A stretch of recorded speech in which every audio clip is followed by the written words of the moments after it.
and that's when we can start talking about it. And so it's not so much that they want to keep it a secret like Marvel doesn't want any, storylines revealed or which superheroes are going to make surprise cameos. It's not about that, the way that other films really do need super secrecy. It's just waiting for the proper. If you've seen one Hallmark movie, pretty much you know how it's going to end. Yeah. So it's not really going to be a spoiler. There's no They're not spoilers. going to break up and go to Africa and work Right. Doctors Without Borders. Yeah, Santa Claus is killed at the end of the story.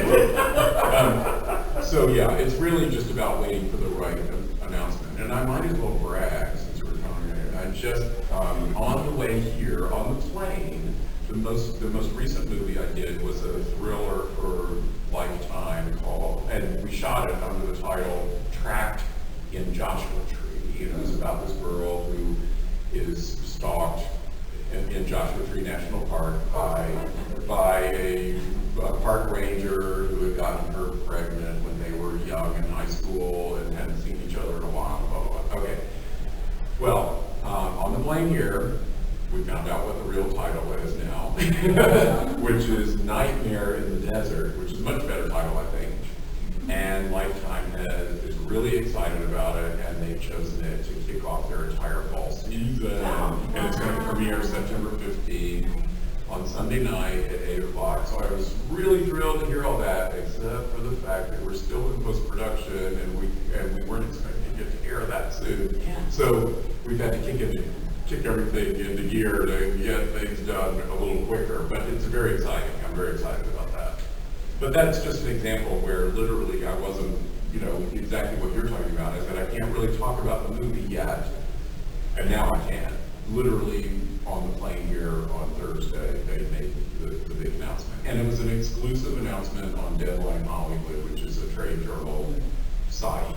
And I literally found out the title by reading it in this article. So outside of Hallmark movies, I think everybody here can agree that Hallmark Christmas movies, period, have exploded. Yeah. Would you ever do a Christmas horror movie? Oh, I would love to. And people ask me about that all the time, and I would absolutely love it, but it's not going to be Hallmark. No. They will not do it. And I, at this stage of my career, I tried to develop so many passion projects over the decades, and was a miserable failure at all of that. It's just not my forte to raise money, find the, financing, and I'm very passionate about what I write, so if I've written the script, these scripts go through so many drafts and permutations and notes from a million executives and everything else, and I just found that whole process it just ripped my soul away. And it's called development hell for a reason. And about 10 years ago, I was just really stressing out about all of it, and I always wanted to direct movies. Why am I so unhappy? And I decided it's because I don't like the development process. I like being on set. And I decided I am just going to draw a line in the sand and be a director for hire on projects that are already scripted and approved, budgeted, the financing is in place, they're dated for production. They call me up and say, hey, we're starting pre-production on Monday, are you available? Yes, I'm in. And you jump in, prep the movie, direct it, shoot it, do my director's cut, and then that's it. And I move on to the next thing. And 2 years ago, after COVID finally, after we got out of that whole nightmare, I directed 6 movies in 1 year. Wow. Of just being director for hire, and it was the happiest year of my entire life, and it was the busiest year of my entire career. I'm 68, and I thought by now I would be put out to pasture a long time ago, and it was just thrilling and exhilarating. Now, last year, they had all the strikes, the Actors Guild and everything else. Things slowed, did one film last year. It was a Hallmark film called Love in Zion National Park. We did it in the spring of last year. Did you see it? I'm a Monica Katie's also addicted to Hallmark movies. So I've seen all your movies. Oh, wow. And I know all those actors you're talking about. Yeah, there we go. And then I didn't make another film the whole year. And so it was one film a year. Now, this year is also, things have really been very slow to get back up and running. And the only film I've done this year is this new one for Lifetime that is now called, I have to think, Nightmare in the Desert. And, but there's a couple of other things, hovering on the horizon, and I think I'll probably do one or two more this year, I hope. But that's the nature of freelancing, the nature of showbiz. You just never really know. And I basically say yes to everything. I mean, as long as it's financed and ready to go, I'm happy to do it. And so I love doing these things. And as I said, I'm on the approved list for Hallmark and Lifetime, so I do get a lot of calls. There has been, I will be very honest with you, there's been, I've lost a lot of jobs over the last few years to diversity quotas. There's been a lot more female directors, directors of color, and things like that the networks have pledged that they will have this diversity. I even got hired on one Christmas film. It was with Soleil. Blue Pride? Yes, thank you. Punky Brewster.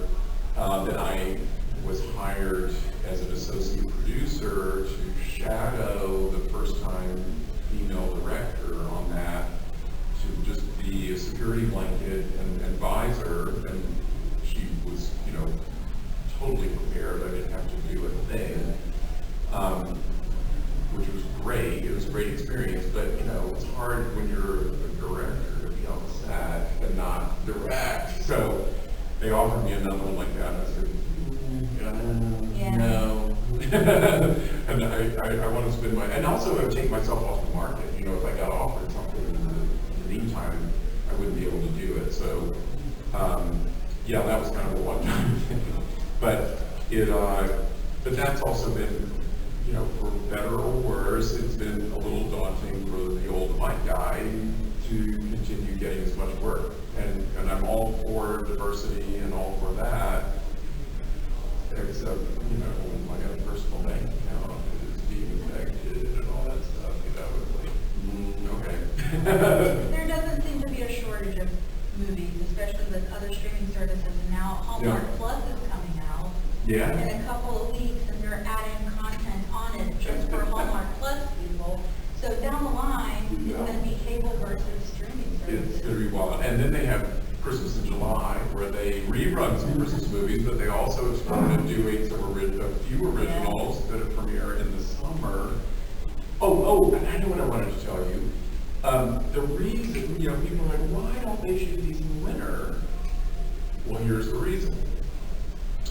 When a production company makes a film, whether they sell it to Hallmark, whether they have an output deal, whatever it is, they do not get paid until the movie airs. So, you make a film in January and you borrow from the bank, or you borrow from investors, and there's interest or anything else, you're going to be tying up that money all the way till November, December, until that movie airs. And so it doesn't make financial sense to do it that early in the year, and so that's why these movies are always made late in the year. And I've never made a Christmas film before July or August, the earliest in the year. I'm starting to know the New Zealanders should get in on this game. Yeah. They are in the weather You're themselves right. to us. That, you are right about Cute that. accents to go. Yeah, And exactly. is now signed up to do a movie. Fine, I'll do it. Yeah. No, that's a very good idea. It's tricky though, I've always wanted to direct a film in England because I'm a big Anglophile and a huge Hammer film fan and, all that stuff. But unless you're a really, really big famous director, it's very hard to get work permits because they feel like they're taking away work from our local British directors. And probably the same thing in New Zealand. I would probably have a hard time getting permitted to go there. If I was, Steven Spielberg, no problem. But if I'm not a box office, then, big, huge hit kind of director, it is tricky to get those permits. And the local unions don't like it because it is taking away work from their members. And I get it, so I had to, when I was just wanting to get into the business as a director, I really wanted to immigrate to England and, work with Hammer Films and everything, but it was in the mid-70s, and I was, I could tell the writing was on the wall that all of that British horror phase of Hammer and Amicus Productions and everything were on the downswing. And I noticed a director that I fell in love with, an American director named Brian De Palma, and I saw Phantom of the Paradise and Sisters and fell in love with those movies. And I was going to college at the University of South Carolina, and I managed to get in touch with him, and I organized a little film festival of these early films of his. He was at the time in early pre-production of Carrie. And he came, and he never had a retrospective, never anything. He said, yeah, I'd love to do that. And he came out, and I met him, took him to my cinema class, and da-da-da-da-da. Anyway, long story short, I ended up working with him. Between my junior and senior year, I was his assistant on The Fury. And then when I graduated, he hired me full-time to be his development person and his assistant on Dress to Kill and home movies and Blowout and all that kind of stuff. I'm writing a book about Brian De Palma years right now. And that was how, I went to film school, but my real film school was working for Brian De Palma and being on the sets with him. And that's how I got started in the business. So sorry, Coach, you're leaving.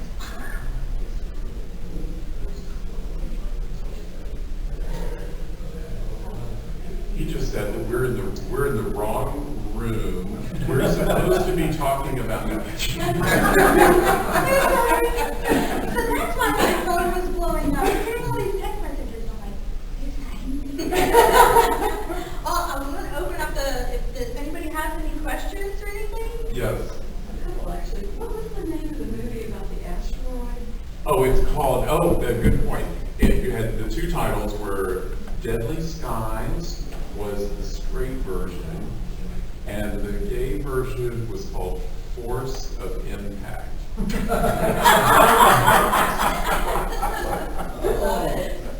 And my other question was, did you ever meet Roger Corman or get to work with him at all? I never got to work with Roger. I met him just in passing 2 or 3 times.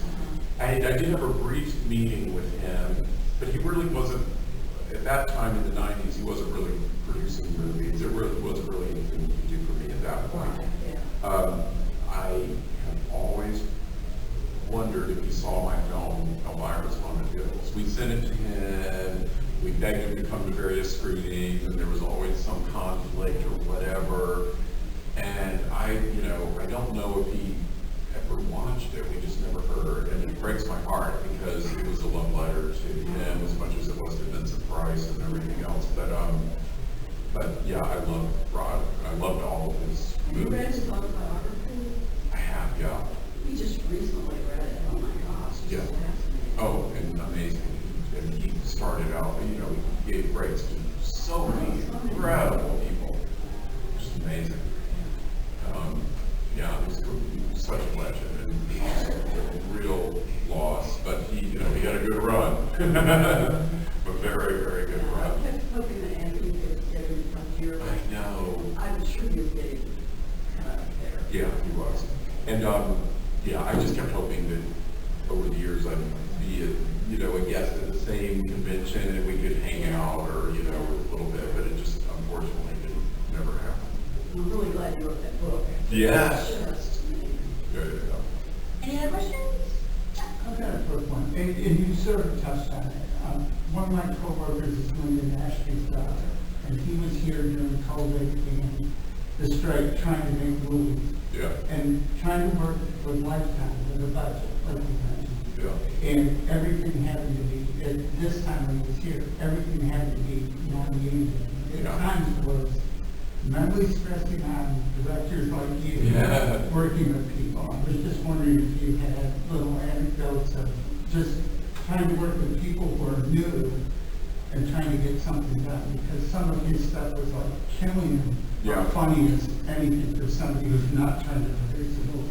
Well, there's been a trend in these low-budget films. I mean, you know, Hallmark will make some of the movies that they have will be made in-house, and they have bigger budgets and bigger stars, and those movies can be budgeted in the millions to, $1 or $2, $3 million.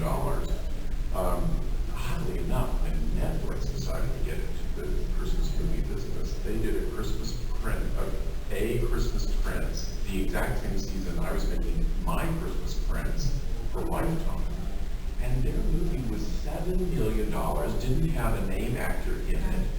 The production values were no better than what we were doing on our films, which I'll tell you how much they cost. They're usually the Hallmark ones are about $500,000, $600,000. Wow. Sometimes the lead actress is on contract to Hallmark to do a Christmas film every year, and whatever she's being paid is kind of above and beyond that. And Hallmark will be paying her directly from their coffers, whereas the production company will be paying what we call sort of below the line.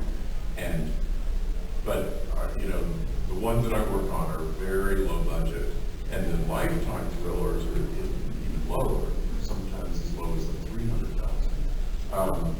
But I compared my Christmas Prince that I did for Lifetime for literally like $400,000 or $500,000 with some some familiar faces. We had Marina Sirtis from Star Trek. We had Pamela Sue Martin and Party Boy guy John Cassidy or Parker Stevenson, and Pamela Sue played the parents, and we had there were some familiar faces.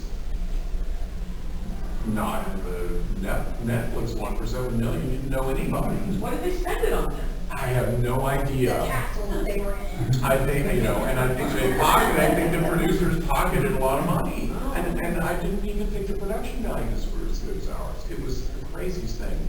So I never understand how you spend that kind of money. And I never understand how you spend, the hundreds of millions of dollars that the big studios do. Okay, maybe on a superhero movie, but what was the Paul Giamatti's movie that came out this year or last year? Holdovers. The Holdovers. This is a really good example. Now that director, Alexander Payne. thank you, Alexander Very Payne, good movie. is a magnificent director, and he started doing, his films Sideways and Citizen Ruth and all these wonderful films that he's done over the years. I happen to know his editor, Kevin Tinn. He edited my first film, and I'm always hearing behind the scenes stuff through Kevin. Well, his movies have always been independent, Sundance, little budgety things. Maybe The Descendants was a little bit more because he had George Clooney and whatnot. The Holdovers, okay, Paul Giamatti, we're not talking Tom Cruise here in terms of box office. And the other they're all wonderful actors, but I wouldn't necessarily say that they're, movie superstar, box office stars who were in that movie.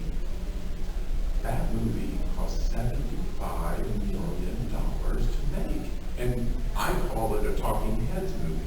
It's about characters and their emotions, and they had to shoot it at a school and they had to do whatever, but where in the world should they spend $75 million? I just found that obscene. I could have made 100 movies on that. I mean, it's just absolutely crazy. I love watching the whole. And I love the movie. I don't mean to say anything bad about the movie. I loved it. But when I found out how much it cost, I was like, whoa. You know, the Hulk was great, but I watch Christmas Home every year. I'm just There you saying. go. There you go. I'm just saying, I'm not watching the Holdovers again. Yeah. Probably, but Hallmark movies we watch Yeah. over and over and over again every That's right. year. That's I mean, right. the fan base is, you know, we're very passionate Yeah. about Christmas movies. We know who we like, and we also, like, I'm on a subreddit for Hallmark Christmas movies. And then we're like, oh my gosh, did you see what's coming out? Did you see who directed it? And it's so funny because your name does pop up. Wow. You know, so. Well, it's exciting. I mean, they have Hallmark Christmas conventions. Yes, And- Hallmark Christmas Con is coming up in a couple of months. It's in Kentucky. Wow. Well, I mean, but Okay. so far, I'm hoping this will change, but so far they don't really invite directors. I mean, I don't think directors are really promoted per se, the way that the actors are. And, you know, the actors will be there and there'll be lines around the block to meet them and get photos and stuff. But as soon as they start to get directors, I want to go to one so bad. I would have so much fun there. But I wanted to just finish, getting back to your original question about the strike and all that stuff. I was going the scenic route about that, telling you about budgets, but when you realize how little money that we're spending on these things, and the crews are always non-union, the actors, it used to be that the actors were Screen Actors Guild every time, but when I told you that 2 years ago I directed 6 movies in 1 year, 4 of those were completely non-union actors. Now, there's a status that you can do with a union. Was a member of the Directors Guild, and I declared FI-CORE status, which stands for Financial Core. And if the government says that if the guild is not finding you work, they can't tell you that you can't work on non-union things. The unions hate it. So, but they're forced to allow you to do that. So if I declare a FI-CORE status, I can do union movies if they come up, and I can do non-union movies when they come up. And the union can't fine me for doing the non-union movies or complain or anything. What I lose is I can't vote for the union leadership, and I can't go to their free screenings, which is okay because I never do anyway. And they make you turn in your membership card, and they call you a dues-paying non-member. Now, I still get the dues bills, and my membership number is still exactly the same, so it's all semantics. And it's just kind of fear-mongering that they really don't want people to do it. But more and more people are doing it, and actors can do it with their union. So there are a lot of actors who are members of, or non-members of the union, dues-paying non-members of the union who have declared FI-CORE status, and they can do non-union movies. And there's a huge number of actors. So when we do non-union ones, we still have to pick a really good actors. Now sometimes we will use up-and-coming actors who don't have a lot of experience. The thriller that I just did, the actress who's the lead of it, it's her first leading role. And so sometimes we are taking slight risk. But, we've watched their auditions and we've talked to them, and, we don't want to go into something where it's going to bite us in the butt of having somebody that's just not ready for it. And, but there's definitely a movement. The guilds are just not set up for these little tiny budget things. And they make it very onerous, all the paperwork and everything has to be done. They make you put down a huge deposit to guarantee that the members are going to get paid. And then when you try to get that deposit back after you've paid them, you're not paying them out of that deposit. They're making you pay them. Oh my gosh. And have this, yes. Not an extra fund then. It's not It's weird. It's very weird. And they think that they think you have these deep pockets where you can just, oh, we can just take this giant bunch of money and just have it frozen over here, but continue paying everybody. Well, what happens when we get to post-production? You know, we need that money for post. And we can't finish the film, and they're giving us a hard time about getting that money back and being really slow. So the production companies have more and more just gotten fed up with it, and there's going to be a bigger, the trend is going in the direction of non-union. Now, you're thinking, okay, well, when they were on strike, that shouldn't have affected production of non-union movies. Well, all right, you have an actor who can do SAG movies and do non-SAG movies. Did they want to choose to do a non-SAG movie during the strike when they would be called a scab on social media and be immediately vilified by everybody? You saw what happened to poor Drew Barrymore, just trying to get her little talk show up and running to get her crew back at work, and they were trying to work legitimately around, you know, oh, we'll have guests that are musicians or something that are, you know, oh my God, she was like practically cancel cultured right out of her job. And so even though we could have done these non-union movies during the strike, nobody wanted to do them. They were all afraid of, you know, becoming the target of people, you know, using them as scabs. So it just dragged the whole industry to a halt. And it wasn't just the union people, it was everybody from, you know, all the way down to the caterers to, you know, whatever it was. I mean, literally billions and billions and billions of dollars were lost. And, you know, if I compared the year before where I did 6 films, which turned into 1 film, you know, I'm not going to get that money back, you know, and nor is anyone else. It's as much as I loved everything that the unions were fighting for, you know, the AI issues, higher wages and whatnot, the collateral damage of what those strikes did to the industry they were pretty devastating for everybody. So I don't know what the answer is, but it was not a pretty picture. Anyway, that's my speech. Well, you're in the throes of it, so. Yeah. We'll just close out the panel with, do you have a funny story or something from one of the Christmas movies that you've done, and then we'll end the panel? Oh gosh, let's see. Wow. Oh, I gotta ask, from Yes. Christmas Land, who has the picture?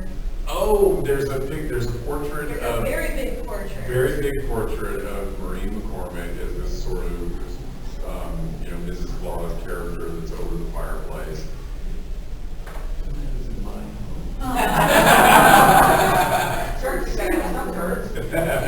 Yeah, I mean, he posts pictures of his house, and I commented the other day, I'm like, how long does it take you to dust?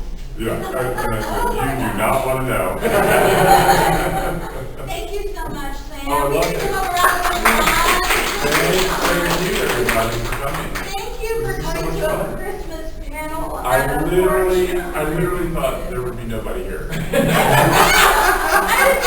told Anthony, I'm like, it was just me and Sam talking. It's just me and Sam talking. You know you're not the only one watching those Hallmark movies. Your Hallmark would be spending the money on them, so. I know, I just